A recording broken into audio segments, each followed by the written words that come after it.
पितृ केवल, कई लोग कहते पितृ का दोष लग गया। ना ना भाई,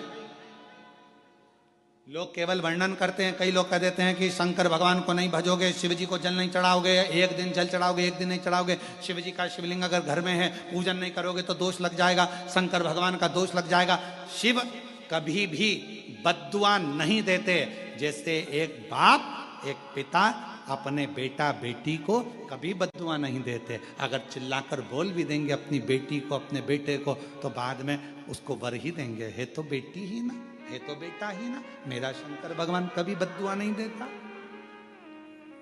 मेरा शिव कभी बद्दुआ नहीं देता, मेरा वो घड़दानी कभी अपशब्द नहीं कहता, वो तो वर देता।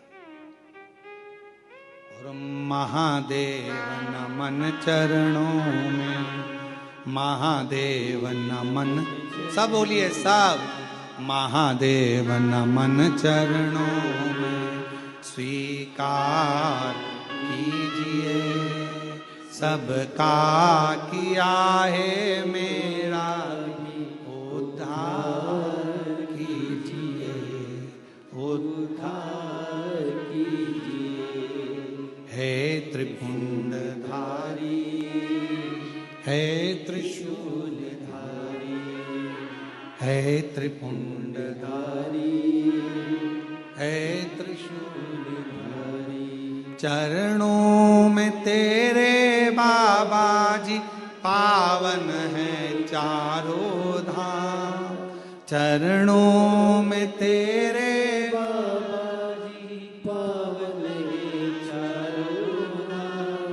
तेरी देव करते वंदना पूजे हैं सीताराम, तेरी देव करते वंदना पूजे सीताराम।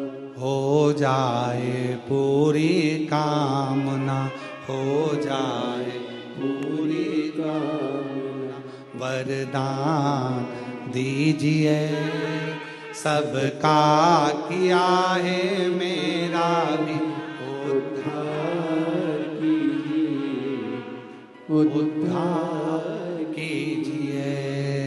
है त्रिपुंडधारी, है त्रिशूलधारी, है त्रिपुंडधारी, है त्रिशूलधारी।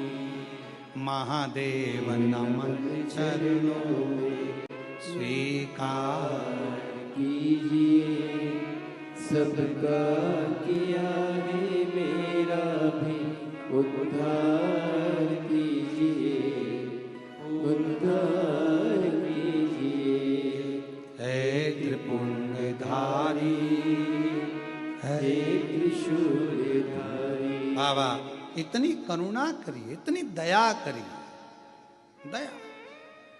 कोई कहे तुमसे कि तुम्हारे यहाँ पितृदोष लगा है, कोई कहे तुमसे तुम्हारे यहाँ काल सर्प दोष लगा है, कोई कहे तुमसे तुम्हारे यहाँ वास्तु दोष लगा है, कोई कहे तुमसे तुम्हारे कुल देवी देवता का दोष लगा है।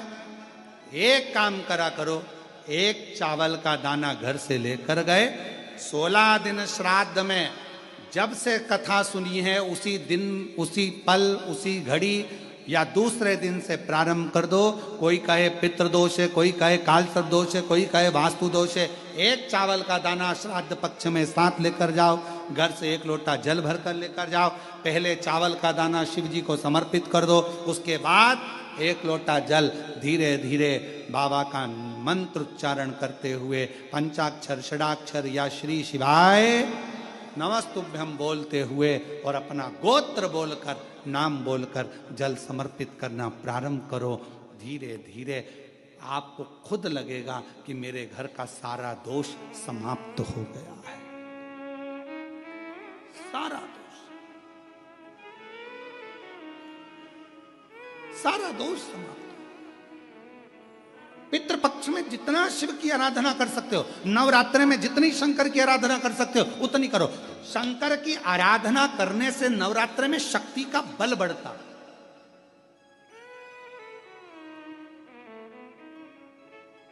शक्ति का बल।